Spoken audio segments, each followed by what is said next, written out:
Good evening, everyone. Welcome to AVPN's first South Asia Impact Capital Festival.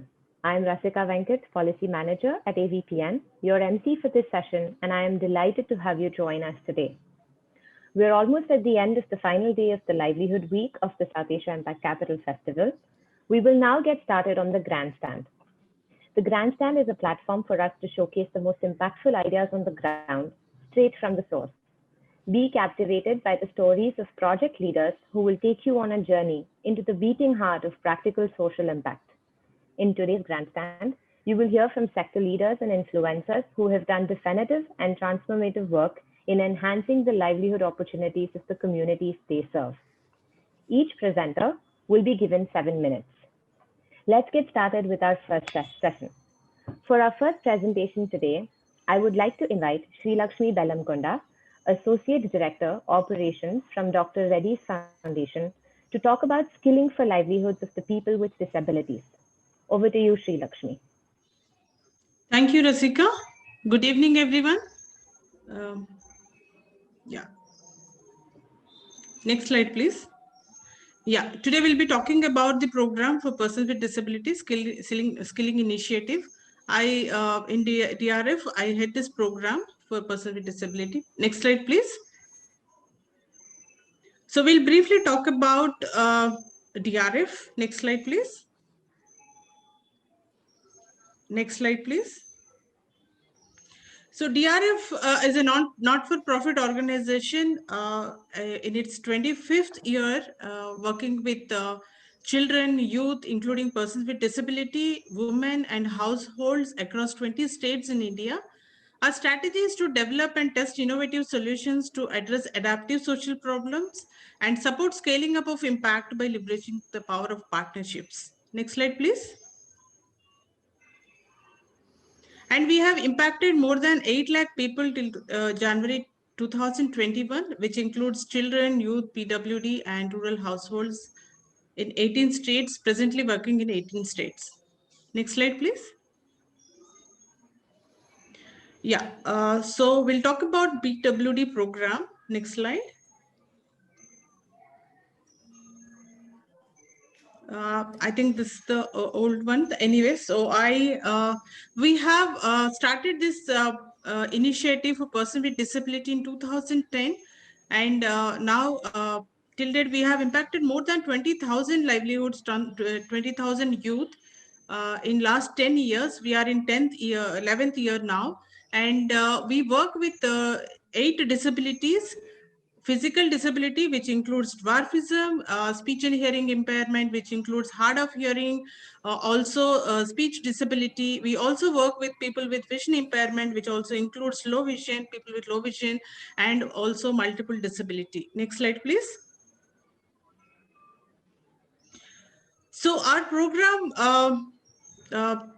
for the people are with minimum 10 pass qualification, and age group is 18 to 35 years, and our course scatters, we deliver core employability skills, which includes communicative English, communication, soft skills, aptitude, computer operations, sector readiness, and interview skills. Next slide. So our program, this is the process what we follow in the program. This is pre and post assessment to measure skill shift. We conduct pre-assessment, whoever enroll in our program, and also conduct post assessment to measure the skill which they have acquired during 60-day program. And for visually impaired, it is a 90-day program, and we have an internal TOT process for all the trainers who join us. And we also have matchmaking platform which captures competencies and aspirations of youth, and on the other hand, requirement from the employer to matchmake with the right job. And we also have centers, which are, most of the centers are accessible to accommodate people with severe disability, and we do provide hostel for the candidate who come from rural areas. Next slide. So this is the impact. We have 65% of placement, and with 10,000 average monthly salary for candidates, And this even maximum up to 25,000 depends on the sector where they are placed and the location where they are placed. As I mentioned in my previous slide, 70% skill shift is the measurement after completing the training, and we have more than 500 plus employers onboarded for employing person with disability. Next slide. These are some of the employers where we have placed our candidates, and these are the sectors where we have placed our candidates. I think there is another slide which actually it's not here, but I'll briefly talk about that. We have developed a strategy for PWD for from 2020 to 2024, for that is 5 years. The plan is to impact 20,000 livelihoods in till 2024, and also cater to 15 disabilities. As per RPWD Act, it is 21 disabilities, and we are trying to cover 15 disabilities in next 5 years through different programs, which include self-employment, even training at colleges, different special colleges, and through digital initiative.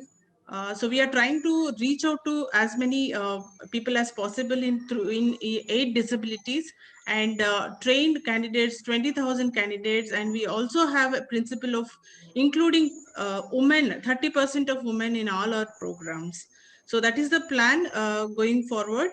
And I request the funding agencies to, my key ask is to support 3 centers for 3 years to benefit 1,000 livelihoods. So that is the plan going forward. Can you go to next slide, please? Yeah, beyond scaling, DRF also works with companies to sensitize employees of their employees, and we also provide workplace solutions in terms of physical accessibility and digital accessibility. And we also support companies on role mapping and job identification to include different PWD workforce. Next slide. Yeah, our plan is to intensify our campaign and sensation program, and at least touch 500 more employers in next 3 years. And we are also planning to include persons with intellectual disability in 2021, and also explore potential self-employment opportunities for people with disabilities. So we are also trying pilot blended program for benefiting rural youth this year. Thank you. This is just a testimonial. Thank you. Thank you, Srilakshmi, for that presentation. Our next speaker is Mr. S.S. Bhat, CEO of Friends of Women's World Banking. Mr. Bhat will talk about powering livelihoods through entrepreneurship development amongst women from low-income families. Mr. Bhat, please. Thank you, Rasika. Good evening, everyone. Friends of Women's World Banking India, next slide, started its journey in the year 1981 with the aim to provide livelihood support for the low-income household women by providing them capacity building and credit support. We have, say, presence in across 17 states, reaching to about 370 partners, and also we have impacted close to, say, 10 million women at the grassroots. Our current interventions include, one is on the Women Entrepreneurship Development Program, second one is on the, SHG Development Program, and also solar and water development program, water sanitation programs. Next, please. This is, our idea is to powering livelihoods through entrepreneurship development among low-income household women, with a vision to create 1 million sustainable micro enterprises by 2030, thereby creating an employment for over 3 million Indians and creating a micro entrepreneurship ecosystem. Next slide. See, we have presence in this program in 6 states, benefiting about 19,000 women micro enterprises. Next. To bring the problem to the context, and the challenge, as of now in India, we have about, say, 63 million micro enterprises registered, of which only 20% are women owned. there is a great gender gap in the ownership of the micro enterprises. The other aspect is when you see the lifeline of the journey of these women creating the micro enterprises or setting up the micro enterprises. At the base of the pyramid, you see about 200 million women. But if you see the number of micro enterprises owned by women, it's hardly 12 million. There is a need, great need to increase this number. Second need is to capacity of these already existing enterprises to make them sustainable. Next slide. Our approach here is to identify aspiring and also potential entrepreneurs among the low-income households and the existing entrepreneurs who are engaged in trading, manufacturing, and service activities, who are in the informal business setup, and also who have employed less capital. Next slide. In this intervention, what we see, there are 3 or 4 key barriers. One is social and cultural barrier. The second one is the knowledge barrier. And the third one is skill barrier, including the technology barrier. We would like to address all these barriers here by making social and cultural awareness programs and bring the change efforts, and knowledge building through the business planning and management, marketing, products, finance, technology integration, and also digital payment channels, and also online tracking tools and e-commerce. Skill building is through particular enterprises where it requires the special skills, provide them the special skills, and also technology help. Next slide. Here, the approach is to give maximum information to these women entrepreneurs and provide them an opportunity to learn in the classroom in a group of 25 to 30, and wherein they get learning also, and also cross learning opportunities among the women themselves. Then we have a training and mentoring and hand-holding facility wherein the master trainer would train these women and bring them to the capacity. The other intervention is of the technology integration. In order to bring the technology to the people, we help them to have technology in business communication, business management, and also internet banking and mobile banking and e-commerce. Then the skill building is the other, and the credit support, which we would like to give them to make their business sustainable. Next. Next. Yeah, these are some of the success stories from the field. What we see, the women entrepreneurs in the field who have done, who have undergone the training and found success. Next slide. This is one of the beneficiaries who has undergone training for about 1.5 years, Gresimesh Shimre from Manipur, who has set up the business in 2014, underwent the program, and she has diversified her business by shifting to bakery, started mobile recharging, increased her income and profits, and she now pays her bills through mobile phone and adopted technology for marketing her products and also getting orders. Next. This is Bala Devi from Manipur again, who has used the local resources to start a business, Kona Grass. She was earlier making baskets. With our intervention for about 18 months, she has been able to expand her product range to various and innovate the designs in the products, and also able to increase her sales turnover and provided employment to 5 women in her community. Next.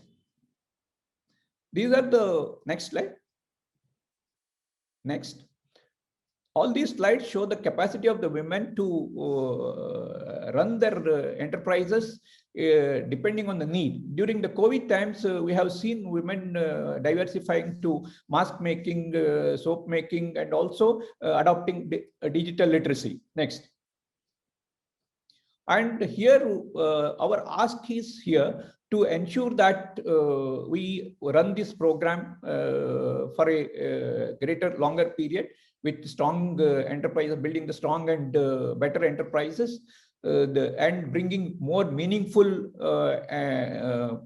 activities in these programs wherever we are conducting.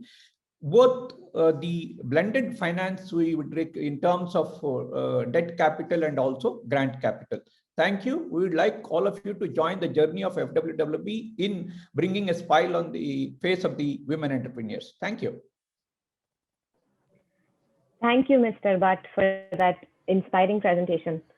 Our next presenter is from Quest Alliance, an organization which was one of the 5 recipients of the inaugural AVPN Constellations 2020 award. I am delighted to invite Akash Sethi, CEO, Quest Alliance, to speak about reimagining learning and the future of work. Akash, over to you, please. Thank you, and thank you for the opportunity to present. Quest is a 15-year-old organization that has been working on developing 21st century skills in young people so that they can make meaningful transitions from school to work. We do this through education technology, through capacity building, and a partnership approach. Um, can I have the next slide, please? So I think from the pandemic, what we have seen, and this is not a surprise to anyone, that a lot of learners have been impacted because of almost 250 learners in India have been impacted. There has been a severe loss of schooling time, and there is a significant digital divide, which has not really allowed learners to participate meaningfully in the learning process in the last year. Can I have the next slide? And so it is a significant disruption, like we all know. It is really going to impact dropouts in a big way, especially for girls. We are seeing 1 out of 2 girls may not return to school. We are seeing increased isolation and increased work duties that girls need to do. We are also seeing an increase in the risk of early marriage for girls. The female labor force participation is also going to see a big increase, or rather decrease, in this case. And also a lot of the unpaid work, the care work that women do, has been significantly increased because of the time that they are spending at home as well. We've also seen that girls are not allowed to take up jobs more and more because of the pandemic, because of the risk of going out and so on. We've seen stakeholder mindsets that have started changing. Teachers and educators have started wanting to engage online in learning processes, learn how to teach online. We are seeing that parents are now much closer to their children's education and learning. They are experiencing classes, online classes firsthand, and there is a significant role that parents can now play in the learning process, which is something that they've begun to understand and realize. Next slide. So the question for us has been, how do we really turn some of these challenges into opportunities? And one of the things that we've seen, where our digital platform, Quest app, in the last 1 year has seen 100,000 registrations. We have seen almost 60% of our learners complete courses on the platform. And one thing that is critical that we've learned is it's not just about downloads, it's about engagement. It's about engaging learners, and that engagement can only happen if you invest significant amount of resources in the designing of content, content that can give feedback, content that can engage you in the learning process, as well as the learning is that technology also provides a kind of it reduces fear of learning for learners. So it is not something that is judging you, and therefore if you have good high quality digital content, you can make sure that you will see that learners will engage. And that's really a lesson that we've learned. uh, the the other thing that we've learned is really that educators are really wanting to learn how to teach online. And through our experience in the last 1 year, where we've been able to reach close to 5,000 educators through the digital learning model, where things like online facilitation skills have been in a lot of demand. We've done that across multiple different states of Haryana, Gujarat, Karnataka, to name a few. And I think this demand is going to increase more and more, and it's going to really be something that educators want to do in the future, is to be champions of blended learning. Can I have the next slide, please? One of the other things we tried, especially in the context of girls, was to create mobile libraries in various ITIs that we work in. And what this allowed was that girls who don't have access to mobile phones, we would lend them a phone for about 21 days, along with a coaching support. And this allowed them to really take the phone at home, learn on it. They had to set goals and meet those goals in order for them to keep the phones for longer. So we were really able to open up the possibility of learning online through the mobile library, which also helped parents see that learning can actually take place online. And this was something we feel is a big area that we would want to grow in the future, to set up more mobile libraries for young girls to experience access and have the coaching to succeed in learning online. Next slide, please. I think the other aspect here, which I spoke about earlier, was around parents and how do you really get parents involved in the learning process. So we were able to use phone interactive voice response systems to send tips to parents on how can they engage children online, at home, by using small activities. We were able to do initiatives like Ghar Ghar Pathshala, which really took the idea of schools to children's mohallas and engage children in that space, which was something that really benefited those who did not have any access to digital technologies, especially in areas like Bihar, Jharkhand, where this problem is significant. So we were able to take schools to children's mohallas, which also allowed for a lot of opportunities to learn and get peer-to-peer interactions that we could facilitate. Next slide, please. So I think from the impact of the pandemic, which is here to stay for certain time, we feel that we need to make sure that we invest in hardware and internet access for learners. The digital divide is here to stay, and we need to really increase this access. We need to promote, or rather invest more in the design of content and technology tools that promote blended learning. We need to realize that it is not a one-off investment. You need to continuously improve the quality of content. You need to improve the quality of the platform to make it more learner centric, to get feedback from different stakeholders.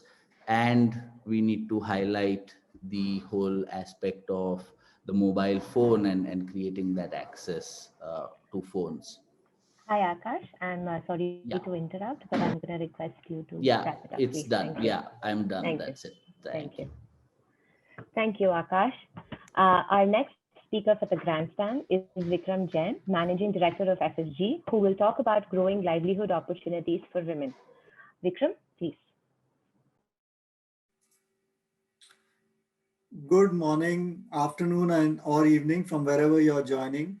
A huge thanks to AVPN for giving us this opportunity to share an update on our program, GLOW, or Growing Livelihood Opportunities for Women. Next slide. I want to start by sharing a bit about my organization. I work for the Inclusive Markets team at FSG. We believe that markets could be one of the levers for creating lasting social change. Through our programs, we develop inclusive and sustainable models, get companies to adopt these models, and as these companies scale, they create social impact even after our program ends. For example, in 2006, banks and housing finance companies in India gave home loans based on verifiable income proof. In other words, individuals that earned cash income but didn't have income proof, like taxi drivers, vegetable vendors, plumbers, carpenters, could not get a home loan.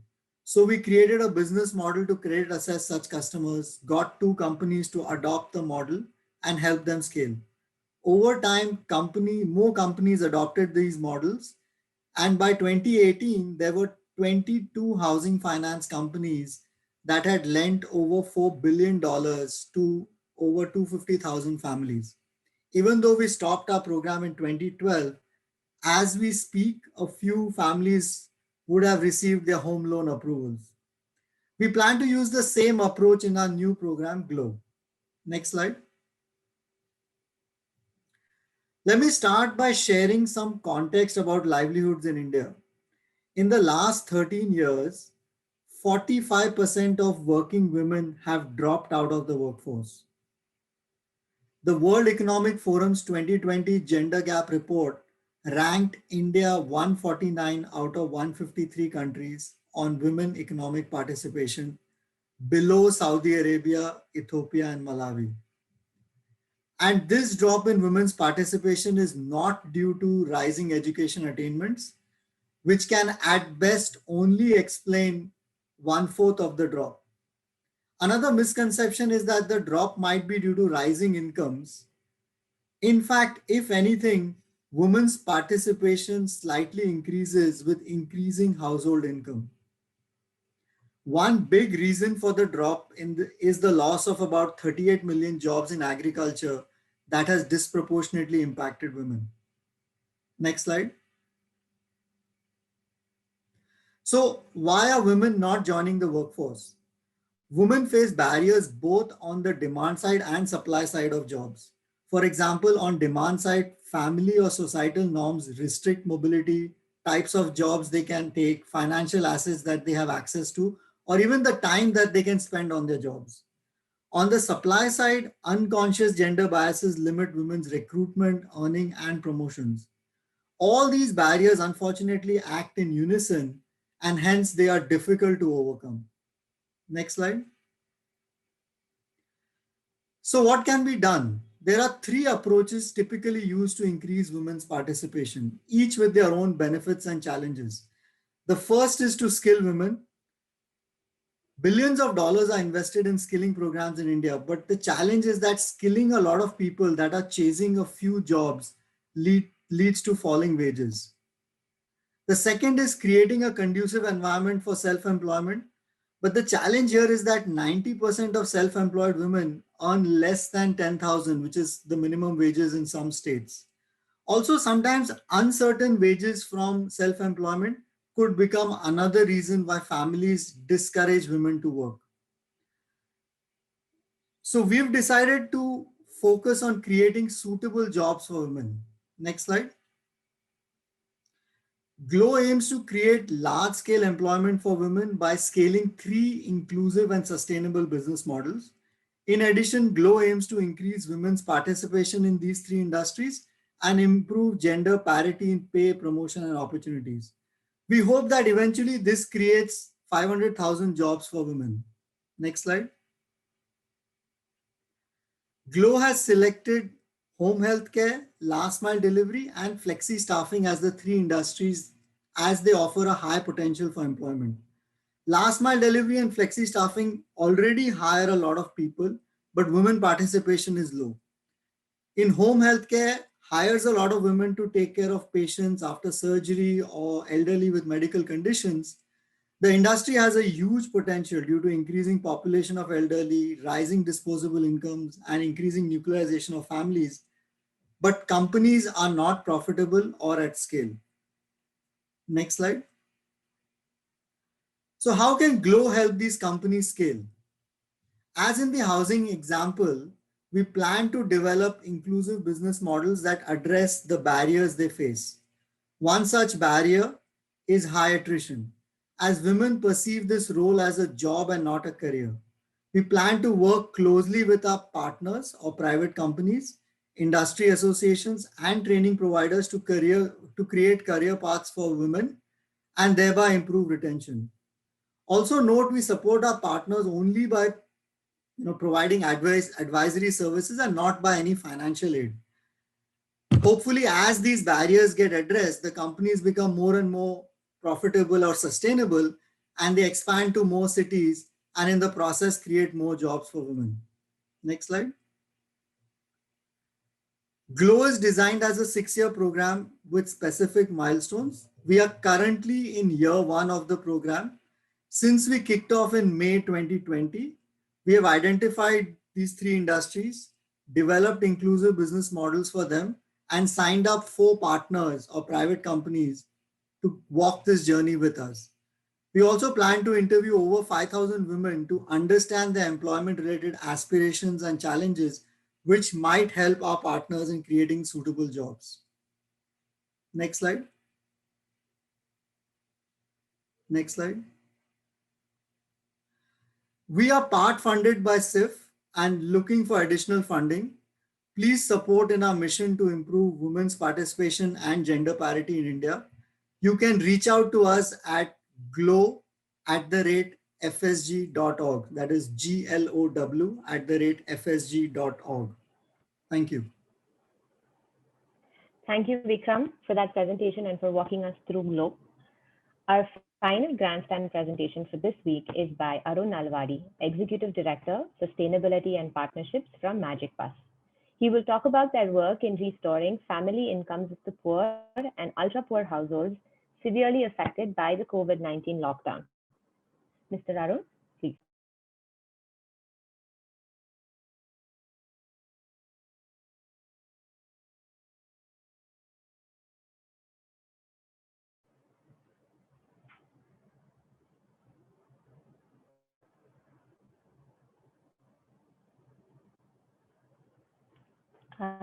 Mr. Arun, I think you're on mute, sir.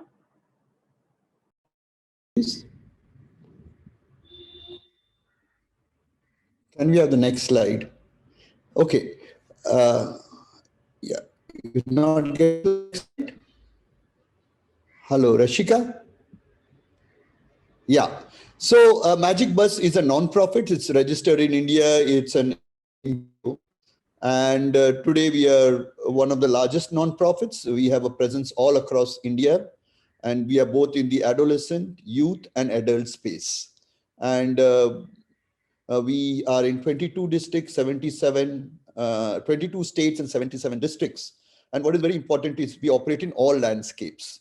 We operate in rural, remote rural, tribal, urban, peri-urban, and even in conflict areas. And our entire programming is community-centric. We work with government institutions, village institutions, employers, and all other institutions which could help us to reduce this poverty gap amongst the beneficiaries whom we are targeting. We also have fundraising offices in UK, US, Germany, Singapore, and yeah, that's what it is. Thank you so much. Apart from India, can I have the next slide, please? We've been in our 20 years plus and we have grown over the years from just one city to almost reaching all parts of India. Now, this program which I'm presenting to is very, very relevant to today's situation, and we believe that this requirement will continue to exist in the next 2 to 3 years. And the program we are talking about is all about looking at youths and adults who are underemployed and out of work, and not only out of work. The key word here is underemployed, and I'll explain to you why that is so very relevant and why we need to work together to remove that barrier, which is creating a huge family instability and affecting all members of the family. Can I have the next slide, please? Okay, so we start with the problem statement. We all hear lots of young people and adults are out of work. But what we don't know is there is another very, very huge barrier, which is, riding very silently, which is creating havoc among the ultra poor and bottom of pyramid family, which is underemployment. What does it mean? Young people and adults lose the job because of pandemic, and also otherwise, even before pandemic, these young people and adults always lost the job. But because they did not have a context to repurpose themselves and retool themselves, they took what we call as jobs which were much below what they were capable of, and hence they were earning much lower than what they should rightfully be earning. And that creates a lot of stress within these families. And this has become very prominent today when we did a survey, and we found that this is very, very prominent even amongst not only the blue collared workforce, but the gray collared workforce. And we all read about it in newspaper, has very talented people working in very unemployed situation. And on the other hand, we have a lot of demand where good employers are seeking good talent today. And this matchmaking and this connection, which seems to be missing both on the supply and demand side, is what this all program is all about, with a very clear structure and a program framework. Okay. Can you go to the next slide, please? So as I was mentioned, going ahead with the problem statement, this program targets to create that connect for the youths, for the adults who are either out of job, underemployed, or even who have just come into the employment are not able to get work. And all of them have no understanding of connecting with sustainable workflow channels. And this program, which we started about a year and a half ago before pandemic, and we accelerated it after the pandemic hit, is all about working both on the supply and demand side, and connecting, mobilizing these people who are out of work or underemployed or fresh time grad job seekers to relevant demand side employers, such that they have a very good match both on their competency and also on their capability side. And the bottom line for all this is they get to earn the income which rightfully is due to them, which is most probably the income on the pre-COVID levels. And that creates an income stability to the entire family as such. Can I have the next slide, please? So currently we are, this program has met with a lot of support and interest from a lot of corporate donors in India under the CSR framework. And there is a zero missing out here. We have a commitment to provide funds to provide more than 50,000 jobs. And currently we have a capacity to even go up to 1 lakh jobs. So what we are asking the AVPN participants and donors is to support us to scale this program by another 50,000, to enable us to place another 50,000 young people and adults in jobs in the next 12 months. We have the capability to do, we have the technology to do, we have the feet on the ground to do, and we can do this program very, very quite well and efficiently in South, any cities in South, any cities in North, any cities in West, Northeast, as well as East, in metros, mini metros, and even small towns. And the second ask from us is we help us to create and strengthen both along with the grants, both the supply and the demand side. And thank you very much for giving us this opportunity to listen to this program ask and the program framework. You can reach out to me on arun_n@magicbusindia.org. I'll be happy to take you more granular in this program and happy to work with you all to, just fill in this gap and this whole economic gap which is coming because of this whole pandemic. Thank you so much. Thank you, Mr. Arun. With this, we've come to the end of the Grandstand presentations.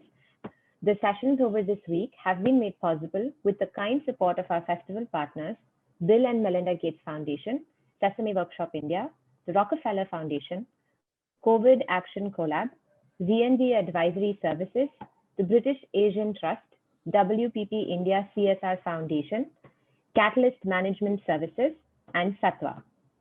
To continue chatting with the speakers and fellow delegates, please make full use of the messaging and meeting function of our festival platform. Do share your highlights of this session on social media and remember to tag us using the hashtag AVPN South Asia 2021 and hashtag social impact. Next week, we will be discussing critical issues related to climate action. We hope to see you all at the Climate Action Week starting on 16th February at 4 p.m. See you there. Thank you and good night. Thank you.